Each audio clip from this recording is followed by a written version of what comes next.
duduk manis. Assalamualaikum warahmatullahi wabarakatuh. Waalaikumsalam warahmatullahi wabarakatuh. Selamat pagi Bapak Ibu. Pagi. Salam sejahtera bagi kita sekalian. Om Swastiastu, Namo Buddhaya, salam kebajikan.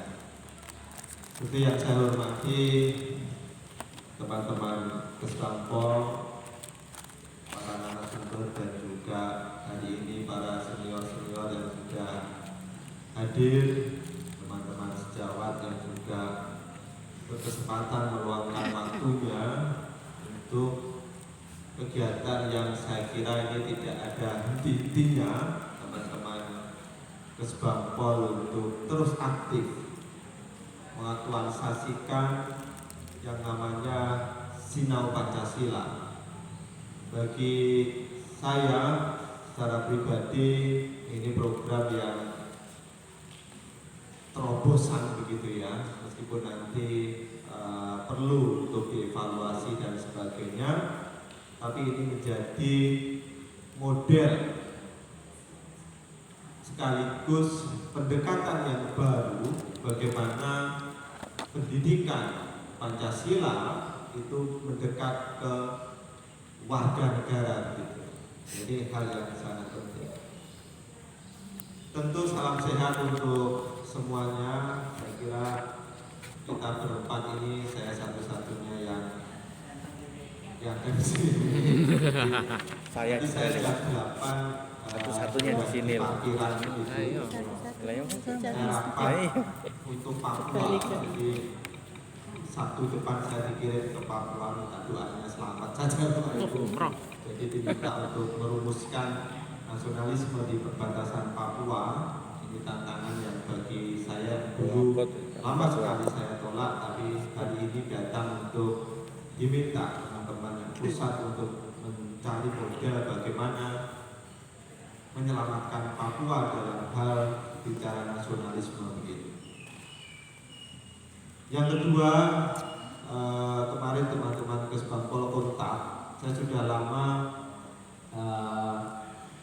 tidak aktif banyak di Sinau Pancasila, tapi selalu cadangan saja saya kalau di pusat studi Pancasila begitu, biar anak-anak muda yang di sana juga ikut dalam Sinau Pancasila. Tapi karena semua hal teknis ya, akhirnya saya harus datang. Dan alhamdulillah bisa silaturahmi dengan Bapak Ibu semuanya, khususnya di kesempatan pagi hari ini. Saya izin berdiri Bapak Ibu untuk beberapa hal.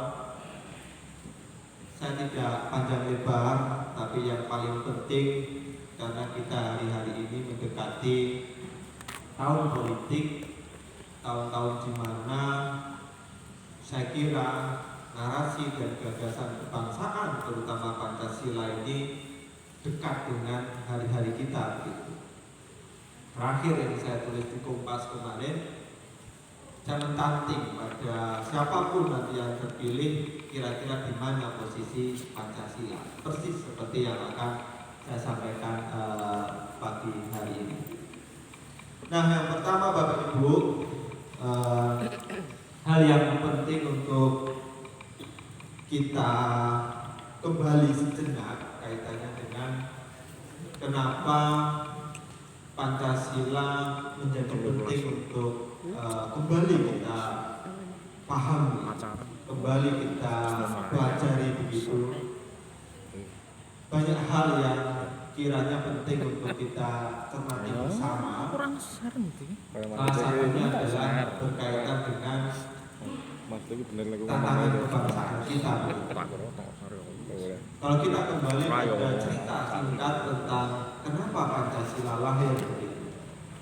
Hari ini mungkin banyak orang yang memperdebatkan, kemudian juga banyak yang bertanya, kenapa Mas Indro ada yang 1 Juni, ada yang kemudian 22 Juni, ada yang kemudian 18 Agustus. Itu adalah satu tarikan nafas Bapak Ibu, kalau saya sinau pada senior itu. Jadi bicara Pancasila, kalau dulu di dalam persidangan Goguritsu Subitio Sakai, salah satu badan yang diminta Jepang untuk mempersiapkan kemerdekaan Indonesia. Nah, dulu kan rumornya kemerdekaan Indonesia itu akan diberi oleh Jepang pada tanggal 24 Agustus begitu. Rumor. Tapi yang terjadi di dalam persidangan itu yang dipimpin oleh Rajiman Widyo Diningrat, para manggala, para senior, saya tentu hafal betul di mana Bapak Rajiman ketika memimpin sidang di dalam Goguritsu Subitio Sakai itu, yang pertama kali ditanyakan oleh beliau adalah nggak jauh-jauh dari apa yang sedang dibahas sebenarnya di dalam pikiran-pikiran para wakil-wakil sidang pada waktu itu. Dia sendiri tentu kalau keraton diwakili oleh Pangeran Purboyo, gitu. Pangeran Bintoro juga. Kemudian kalau di Kadipaten itu ada perwakilan dari yang namanya Pangeran Suryo pada waktu itu.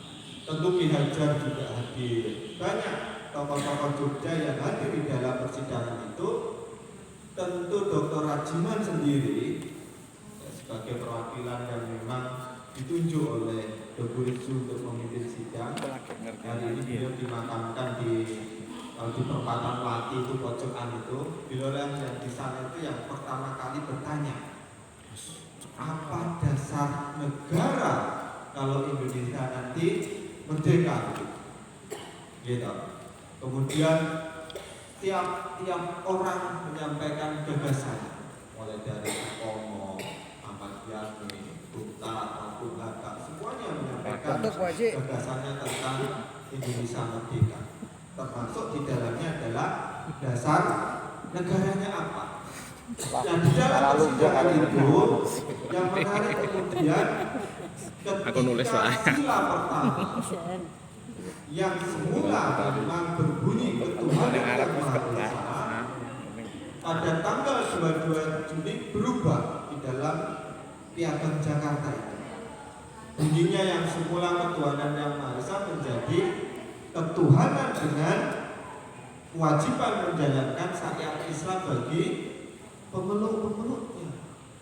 Geger Bapak Ibu di sidang. Karena perwakilan Indonesia Timur, Celebes Maluku tidak mau. Dan gimana? Saya datang ke sini kok merdeka dengan sila pertama kok tidak kemudian mengakomodir semuanya, terutama wakil-wakil Indonesia Timur langsung berdiri. Kalau hari ini yang namanya Piagam Jakarta tetap disetujui, maka kami perwakilan Indonesia Timur itu mulai Bali, Celebes, Maluku sana, Celebes Maluku itu Nusa Tenggara, kemudian Maluku, Sulawesi ini, kami bisa merdeka sendiri toh? Mereka bertanya itu. Langsung geger dan tanggal persis 10 Juli kemudian Bung Karno bersama Bung Hatta membentuk panitia kecil yang di situ perwakilan Islam ada Ki Bagus Hadiatsumo, ada Kiai Wahid Hasim pada waktu itu tepat merembuk dengan cepat dan bersepakat bahwa kita kembali pada Undang-Undang Dasar yang semula yang memang bertahan pada ketuhanan yang Maha Esa di dalam pembukaan. Maka tadi dibacakan Pancasila, kemudian pembukaan itu sebenarnya merefleksikan di mana kok adanya Pancasila itu kan eksplisit ada di dalam pembukaan Undang-Undang Dasar. Nah, kembali ke persidangan tadi sederhana.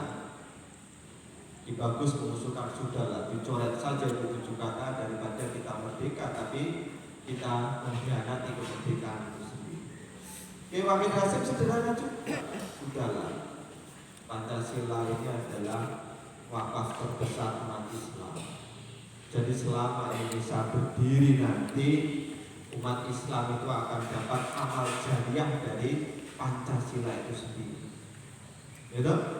Sederhana berpikirnya, tidak kemana-mana, yang merdeka dalam waktu yang sesingkat-singkatnya, disiapkanlah dasar negara yang menurut saya dengan proses yang panjang itu, tapi dengan pemikiran yang jernih, suasana kebatinan yang luar biasa, disitulah Pancasila kemudian ditandai sebagai dasar negara. Maka kalau hari ini mungkin kalau kita bicara tentang beberapa hal kaitannya dengan Pancasila, saya lebih memberi penjelasan pada tantangan tentang keindonesiaan dan kejogjaan begitu.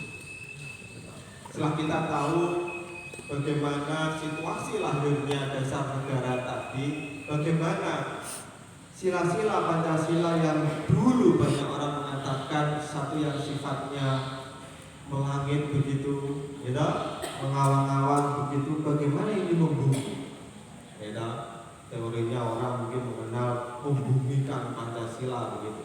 Bagaimana sila-sila Pancasila yang abstrak ini menjadi konkret begitu, ya. Bagaimana kemudian sila-sila yang orang mengatakan pada posisi yang ideologis ini menjadi satu yang sifatnya praktis begitu.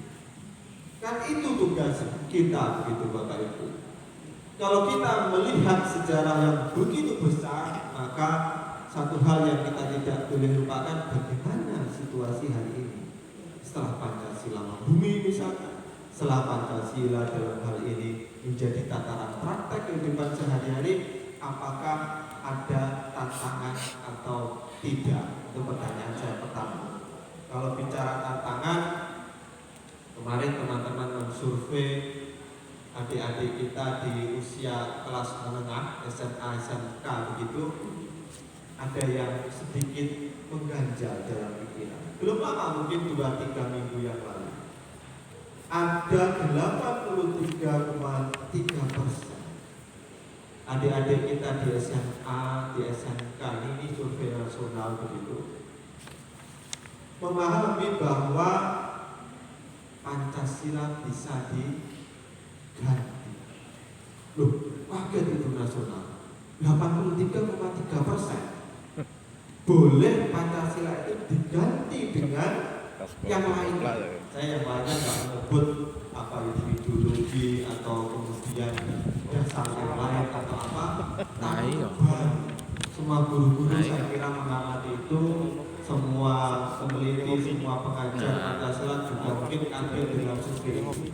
Tapi yang terjadi itu, ketika saya diminta dulu dengan teman-teman menyiapkan naskah akademik Perda Pendidikan Pancasila di Jogja ini, kita survei seluruh Jogja ini, kita perwakilan dengan random sampling begitu ya, untuk sampelnya begitu. Apa Bapak Ibu yang kita dapatkan? Ternyata warga Jogja ini warga yang di level pemahamannya itu tinggi. Kita kaget. Paling tinggi salah satunya di Bantul. Bantul itu 88% tingkat pemahaman tentang Pancasila wawasan kebangsaan tinggi. Dan kita gembira bahwa tidak ada satupun di DIY kabupaten kota yang berada di level bawah 80%. Berarti ini kan menandakan bahwa baik pemahaman Pancasila. Kedua, ada yang unik. Jadi kalau Pancasila ini irisannya dengan sila-sila yang lain, ini mengalami kendala. Kendalanya itu hal-hal yang instrumen kita sederhana. Saya contohkan begini. Misalkan ada adik A, adik B begitu. Instrumen kita sederhana pertanyaannya. Mas, Mbak, kalau kamu mendapatkan berkah atau snack atau jajanan dari teman lain di hari keagamaan yang berbeda gitu ya, karena beda agama, kira-kira kamu makan tidak snack dan berkah? Sederhana instrumennya. Ini agak goyah gitu. Apa salah sampelnya juga kemarin, tapi dinilai ada kecenderungan posisi yang sedikit ragu-ragu. Padahal belum berkembang pada instrumen selanjutnya. Bagaimana dengan yang lain-lain itu? Maka ya nggak mengecewakan juga ketika ya 8 tahun yang lalu lah mahasiswa saya itu sampai menangis gara-gara kesulitan cari kos-kosan. Tak tanya sebulan kuliah itu kok dia menangis pada pelajaran saya, pelajaran Pancasila itu menghampiri saya, Pak Ibro, saya tak tolong dicarikan kos-kosan. Loh, kenapa? Saya bilang, apa karena nggak ada kiriman duit dari bapaknya atau bagaimana? Saya mikir itu pada waktu itu. Ternyata yang terjadi karena kebetulan mahasiswa saya ini dari Indonesia Timur, mereka bertanya, terus setiap kali saya datang itu saya sering melihat kos-kosan di Jogja itu ada tulisan yang aduh mohon maaf Pak Indro ya, khusus inilah, khusus itu dan sebagainya. Ada itu saya bilang gitu. Ada Pak Indro. Besoknya kuliah Pancasila saya tugaskan untuk keliling DIY untuk mencatat berapa jumlah kos-kosan yang depannya tertempel hal-hal yang kiranya mungkin kalau dalam suasana kebatinan menyinggung atau tidak saya tidak tahu. Kosan khusus FPI. Mahasiswa saya muslim. Iya. Muslimah oleh. Difoto. Mungkin muslim kok ya. Kosan LC. Iya. Paling laris kuwi. Aku orang ngekos mlebu. Ini Yudin nih. Oke, oke. Hasil tidak Juragan kos. Atau apa kemarin itu? Ya. Buat apa namanya? Peraturan RT yang melarang seseorang dengan agama tertentu tinggal di tempatnya. Waduh, itu repot lagi. Oh, mati ora oleh. Ya. Enggak dol. Jadi akhirnya jaga karena wangi kita pendampingan sana kemudian Pak Gub merumuskan yang namanya peraturan gubernur tentang pencegahan konflik sosial. Atau Bu Haji. Belum lama digegerkan lagi sekolah misalnya. Pilih. Sekolah itu juga sudah kita lakukan. Kalau bicara sekolah, Pak Haji, sekolah levelnya nasional, Pak Haji. jangan sekalipun punya niat, gitu. Meskipun itu baik dalam diri kita, tapi belum tentu peraturan itu mewajibkan satu yang sifatnya itu mungkin bertentangan dengan prinsip-prinsip yang lain. Ini persis terjadi 2005 ketika PSB diminta untuk pendampingan beberapa sekolah. Karena kenapa? Di Jawa bagian sana masif sekolah negeri mengajukan untuk ABCD yang sesuai dengan prinsip keagamaan tertentu. Karena di Bali dan Nusa Tenggara juga sekolah negeri yang di Bali dan Nusa Tenggara juga punya prinsip yang sama. Yang di Padang juga sama gitu. Apa Bapak Ibu? Kalau kita menang-menangan, gitu. Jadi prinsip pertama yang diajarkan para pendiri bangsa tadi tentang bicara persatuan atas nama semuanya, itu lahan-lahan bilang karena pemaknaan bahwa diri kita merasa lebih baik untuk membuat satu yang sifatnya eksklusif atau sesuatu yang sifatnya ingin dilihat lebih baik. Mungkin begitu inginnya. Tapi alhamdulillah hari-hari ini mulai mereda begitu.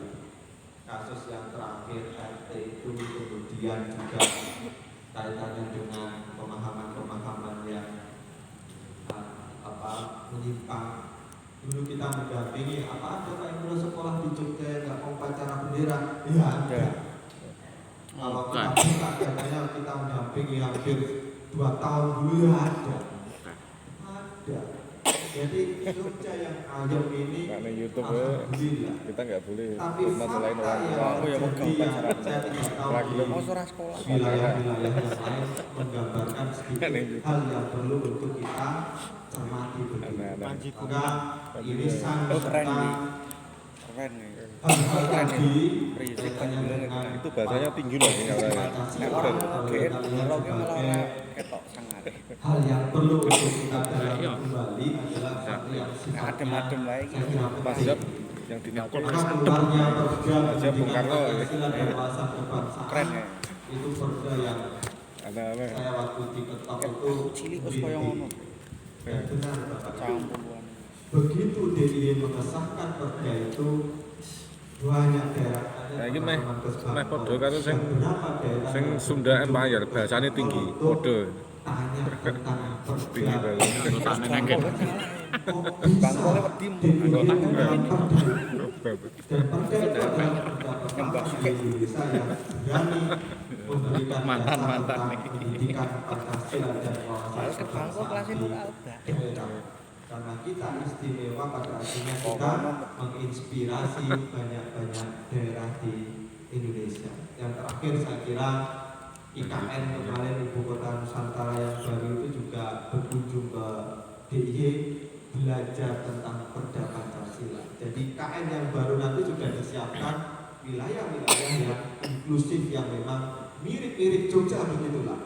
Sinau Pancasilanya bagus, prakteknya juga harapannya bagus. Nah itulah Bapak Ibu. Nah, hal-hal yang Cina belum lain gawe kaya Indonesia. yang kiranya ini Cina manas belum narasi gawe saja, Wong kene sinau rono. tugasnya begitu. Jadi Kene kalau ngundang Bapak Ibu investor kan. Ayo nanti ke Indonesia. Betul. kundur ke rumah Pak Ibu, Ini sinau rono nyatane oke. cari kos-kosan Kono wis praktek.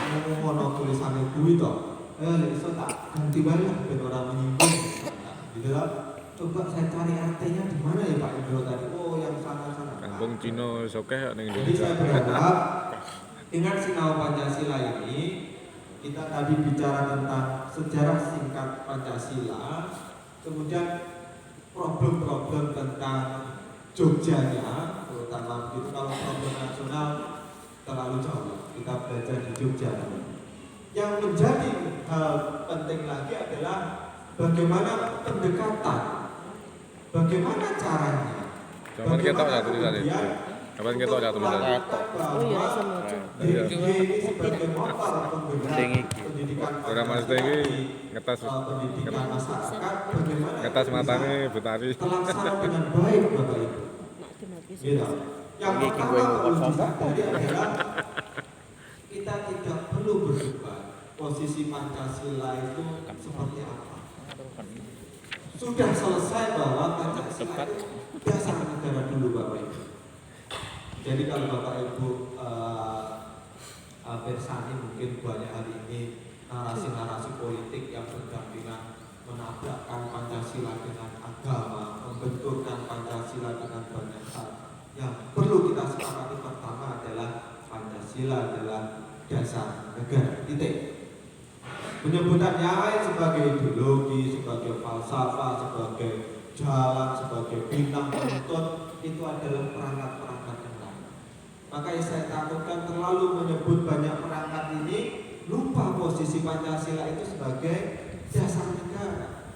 Ternyata yang salah di adik-adik kenapa disurvei kok boleh diganti, karena adik-adik memahami sebagai Pancasila bukan dasar negara. Jadi kalau dasar negara harus bicara konstitusi titik jebret dia. Oh mahasiswa saja juga ada. Pak Indro berarti sila pertama boleh direvisi Pak Indro. Ini dasar negara saya bilang begitu. Mengganti satu kata saja sama halnya seperti kita mengubah dan sekaligus membubarkan negara di bahasa ekstrimnya. Jadi tidak boleh saya bilang. Maka posisi ini posisi yang harus kita endapkan kembali. Sudahlah, bicara ideologi itu kan bicara tentang bagaimana kita memahamkan ini sebagai bentuk hal yang sifatnya apa? Kalau orang bicara untuk menjembatani antara hal yang sifatnya abstrak ke nyata ini kan perlu ideologi mungkin penting bicara. Bicara way of life misalnya, sebagai pandangan hidup misalnya, gitu? Sebagai banyak hal yang kemudian Pancasila sebagai satu pengetahuan yang ditarik oleh publik itu bebas. Tapi yang tidak boleh kemudian lepas adalah posisi dasar negara. itu yang tidak boleh hilang dan tidak boleh keluar dari ingatan kita. Itu yang kelamaan ini hilang, yaitu itu yang terjadi. Nah, dalam posisi itu problem sudah di depan mata. Situasi tentang kesejarahan saya kira sudah sepintas saya ungkap tadi. Yang menjadi penting untuk solusi ke depannya adalah bicara tentang pelembagaan Pancasila. Kalau dulu sebelum dicabutnya Eka Prasetya Pancakarsa oleh BP7, kita mengenal dengan P4. Mungkin Bapak Ibu sekian jam tergabung di P4, ya. Mungkin Manggala juga ini Bapak Ibu. Saya ikut simulasi juga zaman dulu misalkan. Loh, kenapa Pak Indra itu enggak dipakai aja kembali? Kenapa kita dengan pendekatan sinau Pancasila misalkan, atau dengan hal model yang lebih menggembirakan misalkan, tapi senang tapi juga ingat begitu tentang dasar. Itulah model-model terus berkembang Bapak Ibu. Jadi kalau di Jogja itu semua ini sudah, masyarakat sudah, pendidikan formal sudah, teman-teman ASN itu juga sudah. Jadi untuk kegiatan yang sifatnya internalisasi pemahaman nilai-nilai Pancasila itu insya Allah sudah sekian lini itu sudah masuk. Hanya tinggal bagaimana nanti pelembagaan yang lain. Ini kalau dulu kita mengenal siapapun perkumpulan, siapapun kemudian forum, siapapun kemudian klub-klub komunitas, kalau zaman dulu sudah semua asas tunggal Pancasila. Hari ini dinamis, silakan maknai Pancasila dengan apa visi komunitasnya, apa visi perkumpulannya, apa visi misalkan sifat-sifat yang lain yang notabene itu menjadi visi yang baik di dalam menggambarkan komunitasnya. Dulu